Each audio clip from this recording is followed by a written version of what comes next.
termasuk orang yang dipercaya oleh majikan tersebut.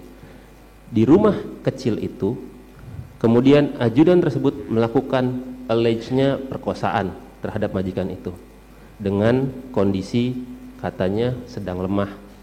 Apakah pada saat seorang ajudan itu melakukan perkosaan, dia dari sudut kriminologi memikirkan resiko-resiko dan resiko-resiko apa saja yang dipertimbangkan dan apakah itu memungkinkan dengan kondisi relasi kuasa, kemudian dari kondisi rumah, dengan kondisi orang-orang yang ada di sekitar. Demikian, mohon dijelaskan.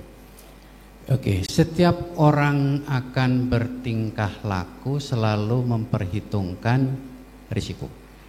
Yang kemudian dalam sosiologi disebut definisi terhadap situasi. Apa yang saya akan lakukan? Apakah risikonya besar atau risikonya tidak besar? Dan kemungkinan bawahan untuk melakukan tindakan yang berisiko tinggi itu kecil. Ya, kecuali dia sanggup menerima risiko. Jadi ada juga orang yang kemudian ya apa saja yang saya hadapi saya hadapi. Jadi tergantung sekali pada individu tersebut ketika melakukan apa yang disebut tadi sebagai definisi terhadap situasi apapun. Dari data-data empiris yang saudara ahli punyai, itu pernah tidak kejadian itu terjadi? Bisa terjadi, tapi persentasenya kecil. Sangat kecil. Kecil. Biasanya apa yang benar-benar mendorong orang ini, misalkan si ajudan ini, untuk melakukan perkosaan? Apakah mabuk, ataukah ada obat-obatan, atau bisa nggak dalam keadaan sadar, dalam keadaan waras, itu tiba-tiba tanpa ada latar belakang melakukan perkosaan? Ya, penelitian tentang perkosaan pada umumnya pelaku menganggap korbannya itu memang mudah diajak melakukan hubungan seksual dan tidak dia akan menerima. Dan cukup banyak juga ketika melakukan perkosaan tadi di dalam pengaruh alkohol gitu ya. Dan itu kasusnya nggak terlalu besar sih sebetulnya ya. Karena ketika orang mengkonsumsi alkohol itu kan kesadarannya tidak utuh gitu ya.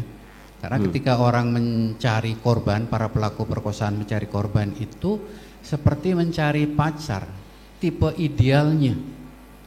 Seorang calon pemerkosa yang badannya kurus, kalau tipe idealnya adalah orang yang badannya besar, itu yang akan dijadikan sasaran.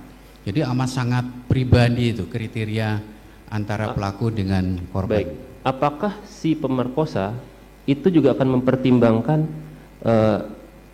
kekuatan dari korban itu sendiri, dalam artian ini wanita, terus habis itu misalkan seorang wanita itu adalah istri seorang jenderal ya.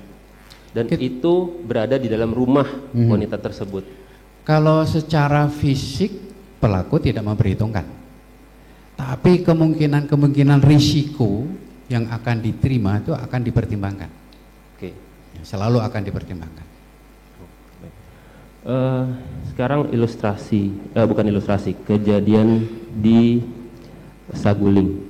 Dapatkah seorang pelaku itu pada saat mendengar istrinya diperkosa, kemudian masih sempat melakukan tindakan-tindakan lain dalam artian bermain badminton, ataupun menunda pembicaraan dengan si pemerkosanya, padahal pemerkosanya itu adalah ajudannya sendiri? Ya. Dalam pembunuhan tidak berencana, biasanya pembunuhan merupakan reaksi seketika. Jadi tidak ada jeda waktu lagi. Menyaksikan istrinya diperkosa, dia lakukan tindakan misalnya penembakan terhadap pelaku. Jadi harus tidak ada jeda waktu untuk berpikir, untuk melakukan tindakan-tindakan lain. Artinya saudara menilai bahwa itu sudah pasti berencana. Pasti berencana. Pasti berencana. Baik. Jangan lupa like, subscribe, dan share ya.